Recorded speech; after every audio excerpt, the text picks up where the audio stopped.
I know this is not my normal style, but let's break this video down part by part. I did one video on artificial intelligence in the Bible, and people started acting crazy. So here are a couple of explanations in scriptures.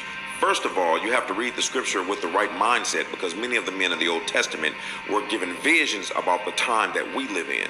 They were looking into the future at a modern society and did not have the vocabulary to explain what they saw. So they had to use the terms of that day to explain what they were seeing in a vision in our day. Well, you're already starting out incorrectly. When you say that you have to read it with a certain mindset, that means that you have to already read it with an endpoint already in mind, that you already come to a certain agreement. And that agreement is that the Bible is talking about our time frame and not the time frame by which the so-called writers are actually living in. And once you do that, it's easy to renegotiate the text to make it fit into whatever narrative you have already predetermined. So that's not a fair and accurate way to look at any writing from any time frame, especially when they are making prophecies, and those prophecies have absolutely nothing to do with people today. The Apostle John was given a vision of warfare in the future. He didn't know what a helicopter was, so he said it looks like a grasshopper. He said its wings roar like the sound of many horses galloping. That's the sound a helicopter would make. He also said that this grasshopper had the ability to shoot snakes that had fire in their tails. Well, that's what a missile would look like to somebody 2,000 years ago who was looking into the future. You can find that in Revelation 9:7-10 and Revelation 9:18-19.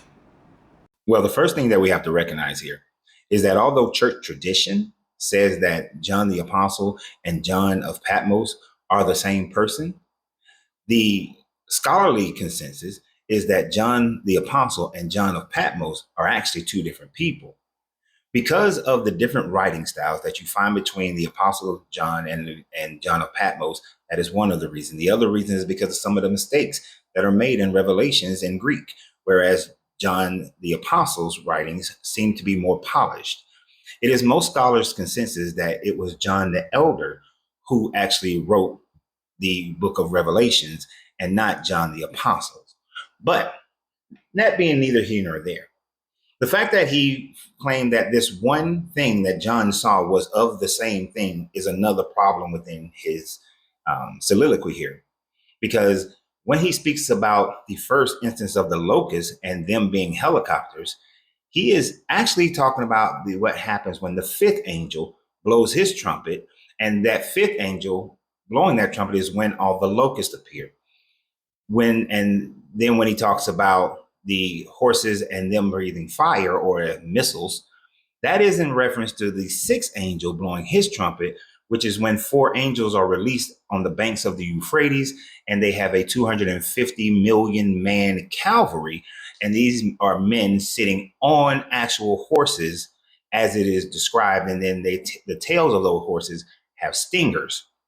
These are two different events, two different trumpets being blown with two different types of creatures being seen and not the one.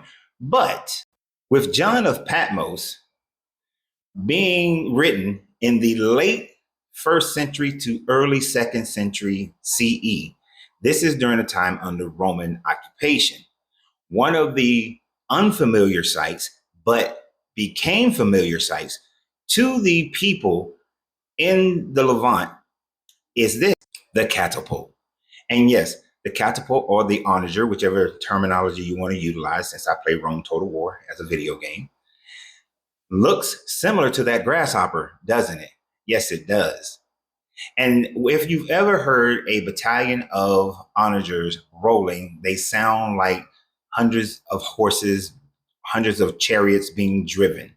If you hear the sound when they are thrown into the sky, especially when they are firing flames, when they are when they are firing their onagers using fire, and this fire has a tail, and that tail goes through the air like a serpent or a missile, as he tries to describe, the sound of an onager firing has a kind of sound to it when those missiles are being thrown at people.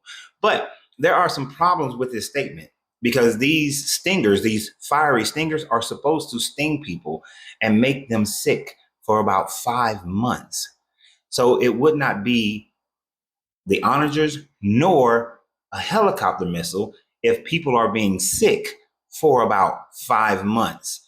You see how he leaves things out in order to gin up his idea that they were living in the future, or rather seeing in the future. In Daniel 12:4, the angel told Daniel that his vision of end time events would happen when people would move with speed and there would be an explosion of knowledge.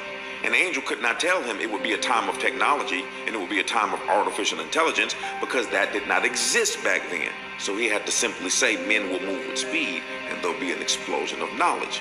What he was talking about was a time of technology and the rise of AI. Due to many of the historical inaccuracies that are found within Daniel, most scholars agree that Daniel was written somewhere in around 167 to 164 BCE, not the time frame of the 6th century, which would put it during the Babylonian captivity, but during the time frame when the people of the Levant, when the Israelites were and had been conquered by the Greeks, and they were in revolt during the time frame of the Maccabees against Epiphanes. So people moving with speed during the time frame of the Greeks.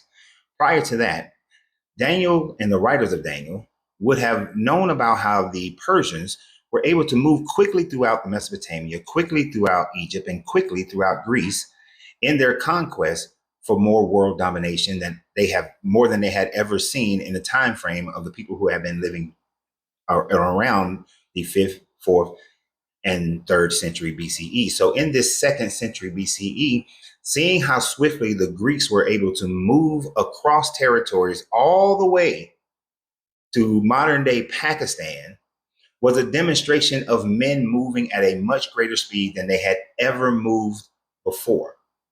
Another indicator of this is that the Jewish people at that time frame would have become educated in the Hellenization process that the Greeks often and all the time, for the most part, implemented into any nation that they conquered.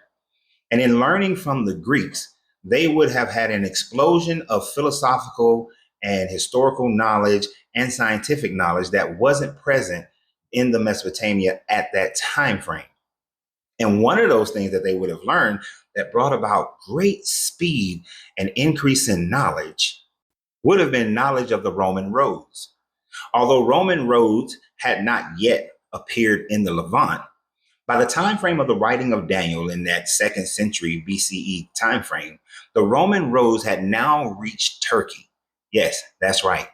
They may not have seen them in actual practice in the Levant, but in Turkey, they would have known that Roman roads was making it easier for people to communicate with one another, for knowledge to be transferred from one to another, and for men to be able to move swiftly.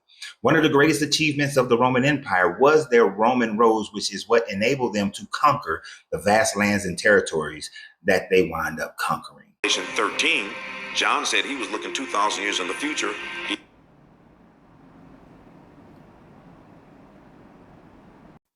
No, he didn't. John never said that he was looking 2,000 years in the future. He said he saw men create a statue. He watched them give the statue life, which is electricity, and then the statue had the ability to speak. When a man is looking into the future, he doesn't know that this is a robot. He thinks it's a statue. But what he said about the statue is that when they brought it to life, the statue was the one who gave the command for everyone to receive the mark 666. That's found in Revelation chapter 13. Hit the follow button. Here, John is most likely paying homage to the Colossus of Memnon. The Colossus of Memnon were statues made of Amenhotep III, but in 27 BCE, the statue was cracked because of an earthquake. Dew would collect on the statue or in the cracks of the statue, and then when the sun rises, that dew would then hiss as these stones begin to heat up.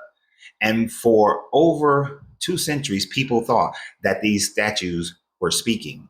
They weren't fixed until 196 by the Romans, and then the statue stopped singing. So it is most likely he's talking about this. And the scholarly consensus that the number 666 is in reference to Nero. It is not in reference to the beast or anybody else. Don't follow.